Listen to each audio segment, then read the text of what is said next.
All right. Hi, everyone. Welcome to our next Clean Energy for All webinar. Our title this time is Energy Storage in PA. This is part of our Clean Energy for All series. You can watch previous webinars on the website linked there. You will receive a recording of this webinar and the slides in your email, likely early next week, and then those resources will also be up on the web page. Tonight, you're going to be hearing from three of us. So I'm our support person, Melissa Farr, she, her pronouns. I'm the senior distributed organizer for Sierra Club Pennsylvania. Nate Regal is going to also be facilitating our Q&A, maybe answering some questions himself. He is our clean energy program advocate. And then I'm going to let Nate lead us into our primary speaker tonight, who we are so excited to have with us to hear, about some expertise on this topic outside of Sierra Club. So with that, I will turn it over to Nate. All right, thank you. Yeah, and our guest speaker tonight is Tristan, who I had the pleasure of working with when I worked at DEP in the Energy Programs Office. And some of you may have heard of Tristan with the what Drive Electric Pennsylvania, the DEPA calls. But tonight she's here to talk about battery storage, and I'll let Tristan introduce herself in a little bit more detail. Go ahead, Tristan. Sure. Hello. Thanks for having me tonight. Like Nate said, I'm with the Energy Programs Office. I do a lot with electric vehicles and energy storage. Our office in general tries to help Pennsylvania residents make smarter energy choices, adopt energy efficiency measures, expand the use of renewables, and energy storage is a big part of that. So pull up some slides and we will jump into energy storage.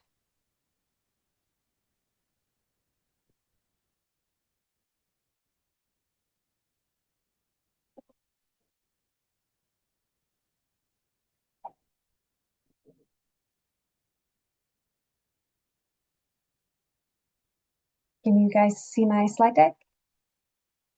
Yes, we can see it, but it's still in the view where it has all the slides on the one Oh, yeah, side. yeah. Yeah, let me switch over to presenter view here. Is that better? Yes. Okay, great. Okay, so energy storage, it's a broad topic, and I'm going to give you an overview. If there's any particular areas that anyone is specifically interested, I'd be happy to dive into those a bit more. So just a general definition, what is energy storage? It's simply the process of capturing and storing energy generated at one time and saving it for a time to use later on. So when you think of energy storage as a concept, we are pretty good at storing all the things we need.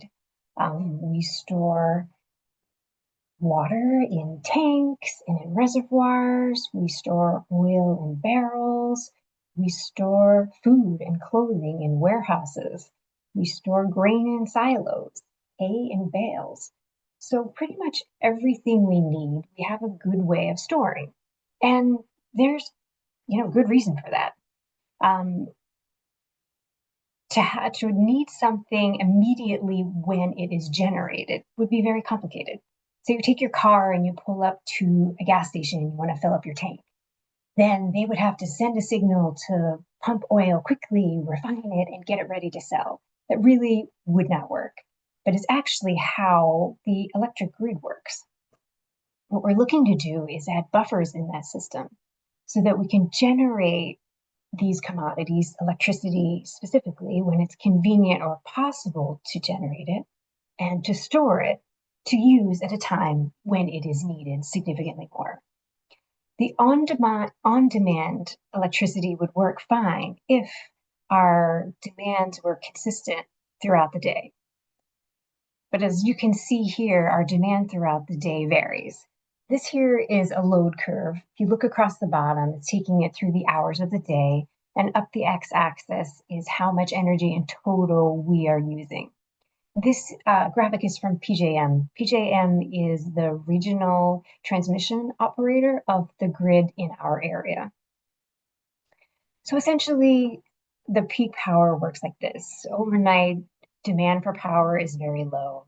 Starting around 6 a.m., people wake up, are starting to get ready for work. The power increases throughout the day. As businesses open, industrial production starts, the power needs ramp up and up.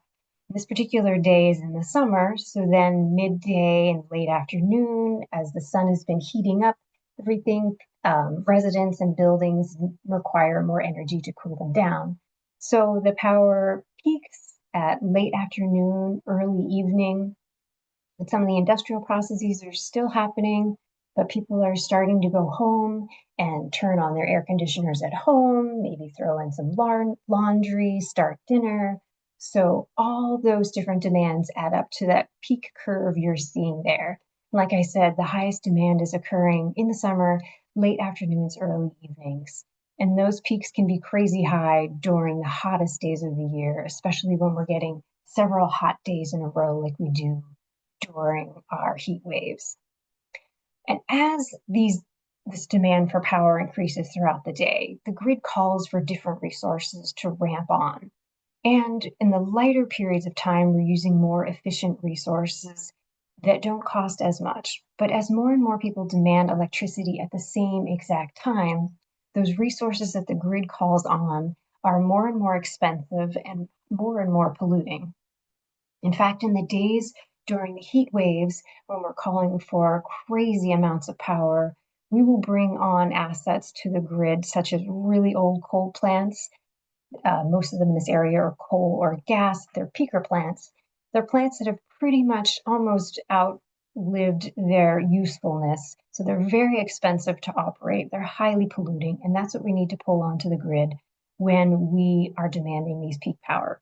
So this is an area where we're trying to bring electric energy storage so we can capture energy storage when it's cheaper, when it's cleaner, when renewables are available, and save that power and inject it back into the grid when it's needed the most.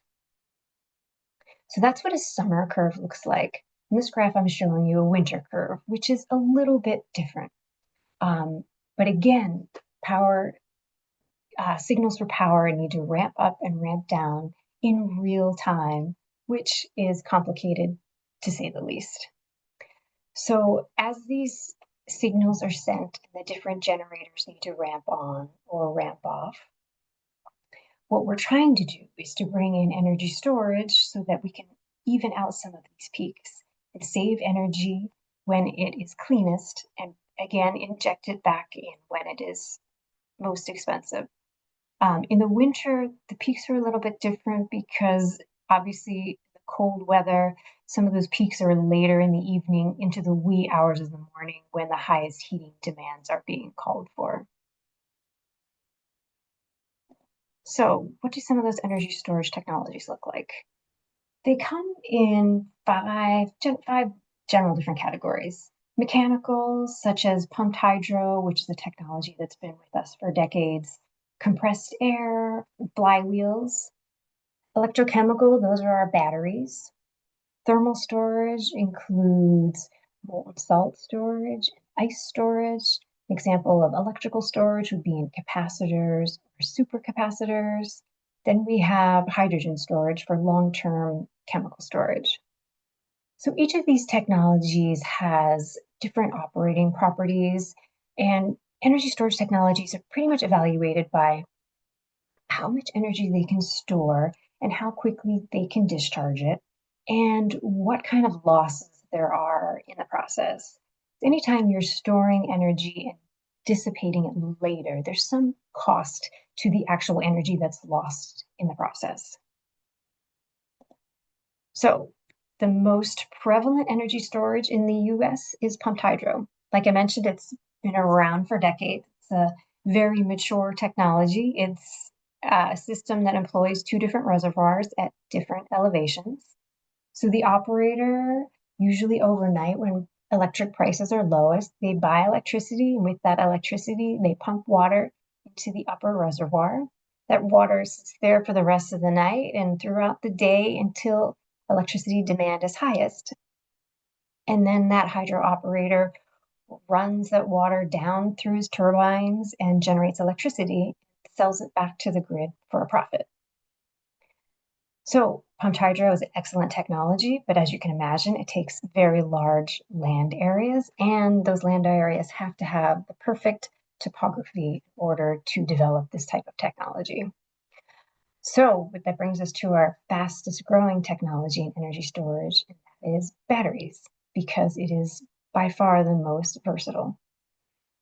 Charging converts electrical energy into chemical energy, and then discharging reverses the process. Everybody probably has one in their pocket in their smartphone, a small lithium-ion battery there. On the electric grid, they are using significantly larger but similarly composed batteries. Even if your car is not electric, your average combustion engine car has a small lead acid battery in it. And there's new and advancing technologies and chemistries coming out every day. The zinc carbon ion, there are solid state and sodium ion batteries. And actually, some of these batteries are manufactured right here in Pennsylvania. We have lead acid battery manufacturers here. We have a zinc carbon battery manufacturer out in Pittsburgh. And there's actually a new kind of long duration storage battery company just over the line in West Virginia, Form Energy. They make a battery that essentially rusts and unrusts iron to store energy. But the most common battery that's in use today is the lithium ion, and it's common because it has the highest energy density of any commercially available battery technology and the best efficiency as well. So one important part of bringing energy storage onto our grid is to incorporate the use of renewables. Solar generates energy when the sun shines, and wind generates energy when the wind blows. And those two times of day don't always necessarily line up to when the grid needs power the most. So battery storage would allow us to capture the energy from solar systems and wind projects and store that energy and interject it back into the grid when it is needed the most and can bring the most value, especially during the highest demand periods. So what that looks like graphically, here in that first graph, you can see that orange part here in the center would be a battery storage system capturing solar energy that isn't needed at that time and storing it for later use. Over here is a sort of a different example of load shifting with battery energy storage. Different customers pay different ways for electricity. Like a residential customer, your average residential customer is paying the same amount per kilowatt hour throughout the day. But industrial and commercial users are paying slightly differently. They're paying what's called a demand charge. And what happens is the grid operator looks back at the end of the summer and says, okay, here are the 5 days in our system that we had crazy high peaks and it caused the largest demand on our system. So then they look at their commercial industrial customers and say, how much of that peak did each customer attribute to? Like how much of their load was generated during that peak? And if those customers used a lot of power during that peak, they're going to have to pay a higher portion of that demand charge. Residential customers also pay that charge. We don't have the control over it that an industrial commercial customer does. So as you can imagine, commercial industrial customer that's aware of this would be very interested in potentially shifting their use from during the high peak periods to the low peak periods. And energy storage can help them do that. If they can't actually shift their manufacturing during the day, they can generate their own energy on site and store it, or simply buy energy when it's more readily available and store it for themselves to use during their own peak periods. So there's many widespread potential uses for energy storage. Already touched on energy storage with renewables.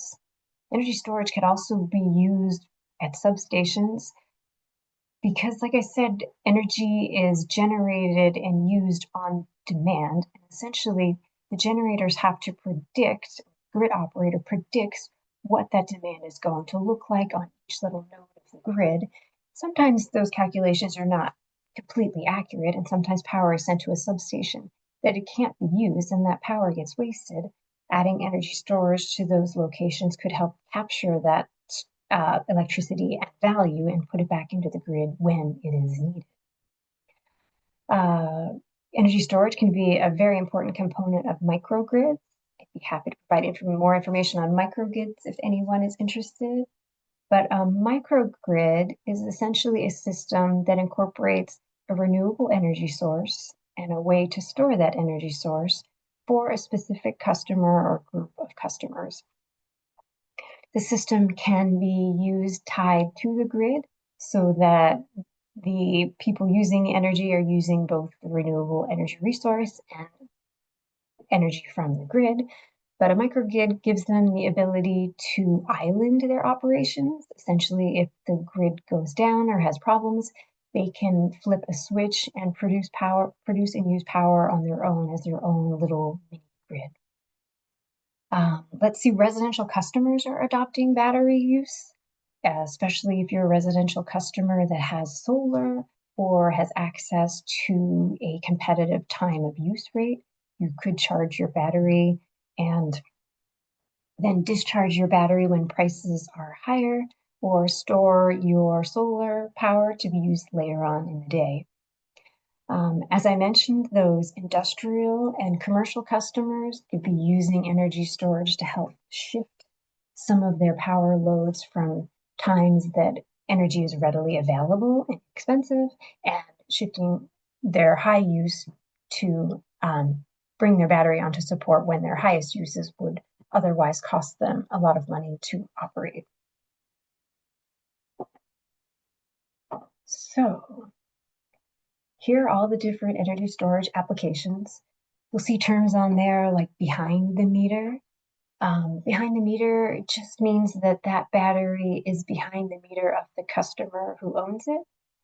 That would be the case with industrial or commercial operators that are looking to reduce or peak shave, reducing their own costs. Batteries could be on the distribution grid. In those cases, they can be useful for black start, which is when a generating source goes off the grid unexpectedly and another one needs to come on quickly. A lot of the power facilities that are on our grid take a while to start, where a battery has nearly instantaneous starting capabilities. Batteries are also very useful in the distribution grid for frequency regulation. As different customers are demanding load, the voltage and regulation can vary, and batteries can help bring that consistently to what most customers need. Batteries can help with flexible ramping. They can be a very good source of backup power. They can help communities with resilience, like the microgrids, or if individual businesses or customers are looking for personal resilience. Like I said, they can be used for energy shifting. They can help reduce congestion on the grid. And so their batteries can provide a lot of value. The benefits, I think, to this group would mainly be in helping bring on renewables.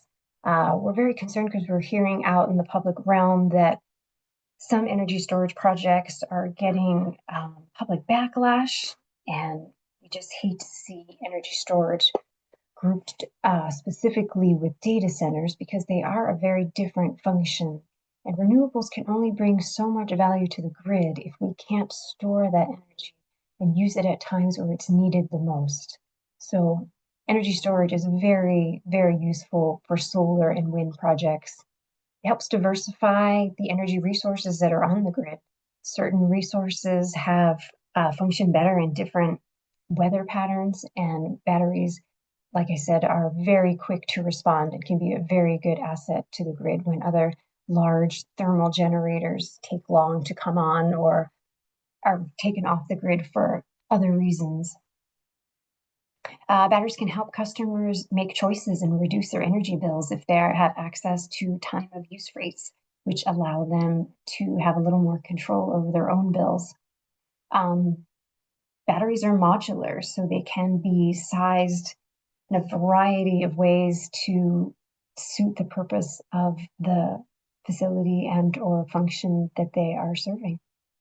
So these are some of the broad areas of energy storage. So if there's any particular area you'd like me to dive into, Nate, or anyone on the call, I'd be happy to do so or answer any questions.